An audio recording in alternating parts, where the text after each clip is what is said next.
Hello, welcome to N.E.S.T Bedtime Stories. Come and listen.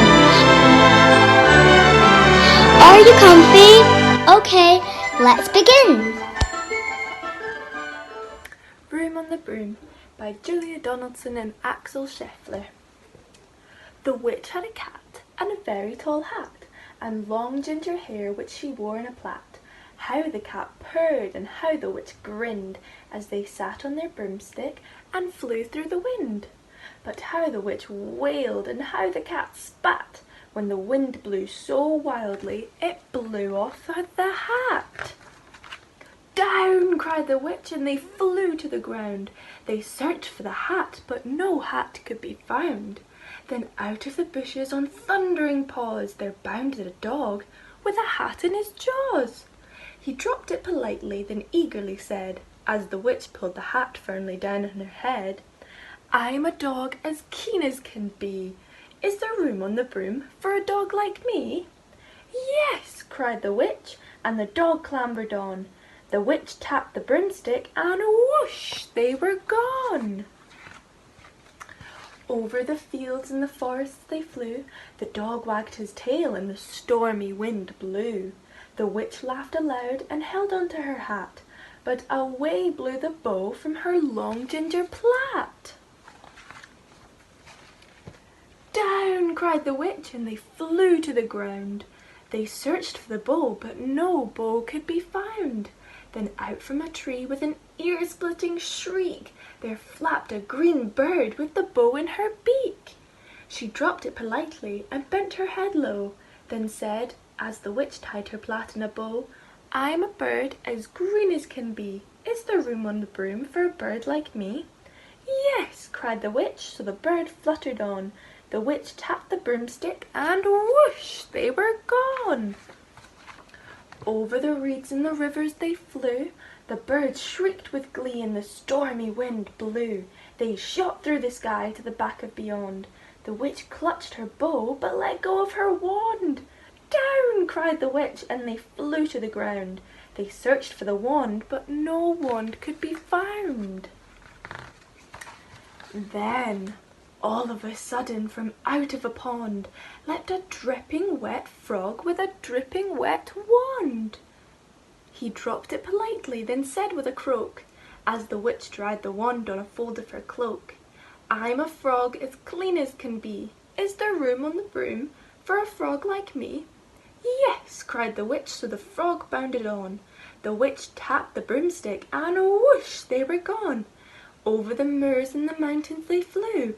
The frog jumped for joy and the broom snapped in two. Down fell the cat and the dog and the frog. Down they went tumbling into a bog. The witch's half broomstick flew into a cloud, and the witch heard a roar that was scary and loud. "I am a dragon as mean as can be, and I'm planning to have witch and chips for tea." "No!" cried the witch, flying higher and higher. The dragon flew after her, breathing out fire. "Help!" cried the witch, flying down to the ground. She looked all around, but no help could be found. The dragon drew nearer and, licking his lips, said, "Maybe this once I'll have witch without chips."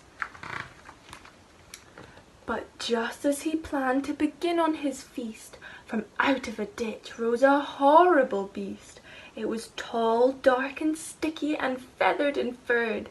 It had 4 frightful heads, it had wings like a bird, and its terrible voice when it started to speak was a yowl and a growl and a croak and a shriek. It dripped and it squelched as it strode from the ditch, and it said to the dragon, "Buzz off, that's my witch." The dragon drew back and he started to shake. "I'm sorry," he spluttered, "I made a mistake. It's nice to have met you, but now I must fly." And he spread out his wings and was off through the sky. Then down flew the bird, and down jumped the frog. Down climbed the cat, and phew, said the dog. "And thank you, oh thank you," the grateful witch cried. "Without you I'd be in that dragon's inside." Then she filled up her cauldron and said with a grin, "Find something, everyone. Throw something in." So the frog found a lily, the cat found a cone, the bird found a twig, and the dog found a bone. Then they all threw them in, and the witch stirred them well, and while she was stirring she muttered a spell. Iggity, ziggity, zaggity, zoom! Then out rose a truly magnificent broom, with seats for the witch and the cat and the dog, and a nest for the bird, and a shower for the frog. "Yes," cried the witch, and they all clambered on. The witch tapped the broomstick, and whoosh, they were gone. The end. Now let's listen in Arabic. هيا نستمع بالعربي. مكان على المكنسة.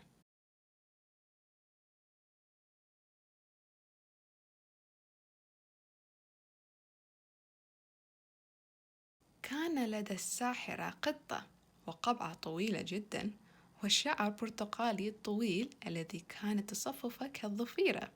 كيف القطة مياوت بغضب وكيف الساحرة ابتسمت لما كانوا جالسين على أصل المكنسة ويطيرون خلال الهواء. لكن كيف الساحرة بكت وكيف القطة بصقت عندما كان الهواء يهب بقوة شديدة لدرجة قبعة الساحرة وقعت من عليها. صرخت الساحرة بأعلى صوت واتجهت مسرعا نحو الأسفل. بعد أن هبطت الساحرة وقطتها ظلوا يبحثون عن القبعة في كل مكان ولم يحصلوا عليها.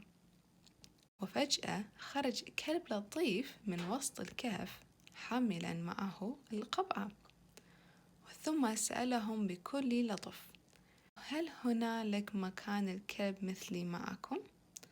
ردت عليه الساحرة بأعلى صوت: نعم. ركب الكلب العصا وهزت الساحرة عصاها وطاروا على الحقول والغابات. الكلب هز ديله والعصا الهوائية هبت. الساحرة ضحكت بصوت عالي ومسكت قبعتها، لكن الهواء طير ربطة شعرها من ضفيرة شعرها البرتقالي الطويل.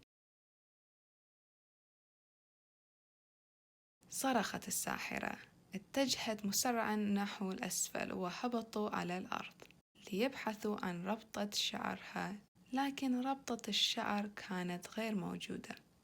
ثم خرج من بين الأشجار مع صوت عصفور عالي وأعطى الساحرة ربطة شعرها، وثم قال بكل أدب: هل هنالك مكان لعصفور أخضر مثلي معكم في العصا؟ ردت عليه الساحرة بصوت عالي: نعم. تشبك العصفور على العصا وهزت الساحرة عصاها وطاروا بعيد نحو الأنهار والحقول الخضراء الرائعة. وبينما هم يطيروا مرت نسمة هواء قوية. قاوم العصفور نسمة الهواء بفرح وأرجعهم الهواء إلى الوراء قليلا. وتمسكت الساحرة بعصاها ولكن العصا سقطت على الأرض.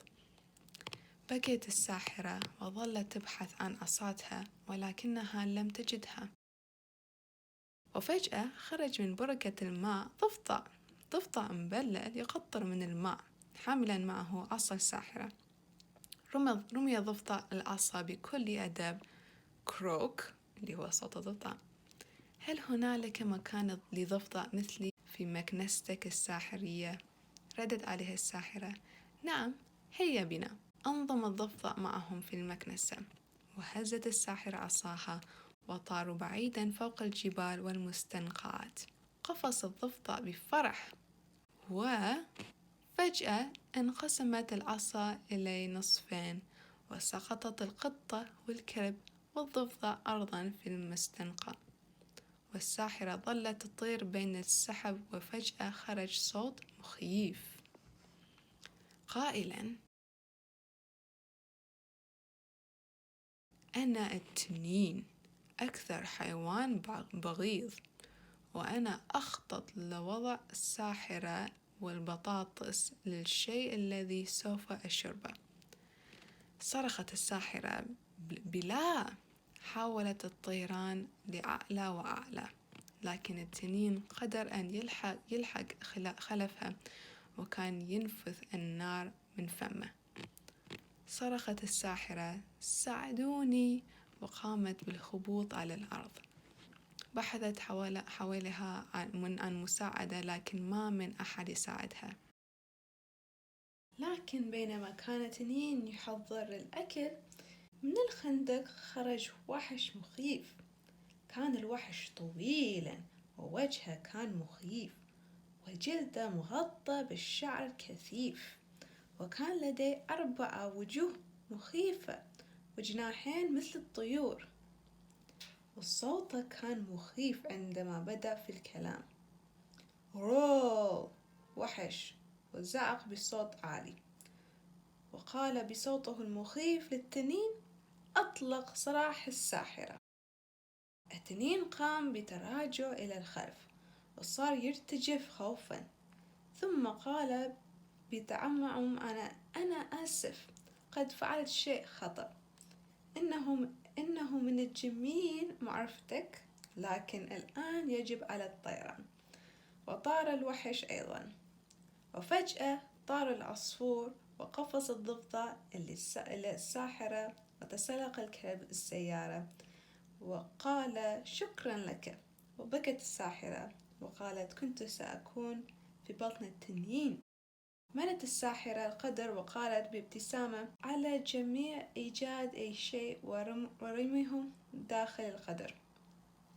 وجد الضفدع زهرة، وجد الكلب عظمة، وجد العصفور غصن شجرة، ووجدت القطة علبة، وجميعهم رموا الأشياء التي وجودها في القدر. ولقت الساحرة تعويضتها على القدر، وفجأة ظهرت مكنة سرايا ومقاعد للساحرة والكلب والقطة وعش العصفور وحوض صغير للضفدع.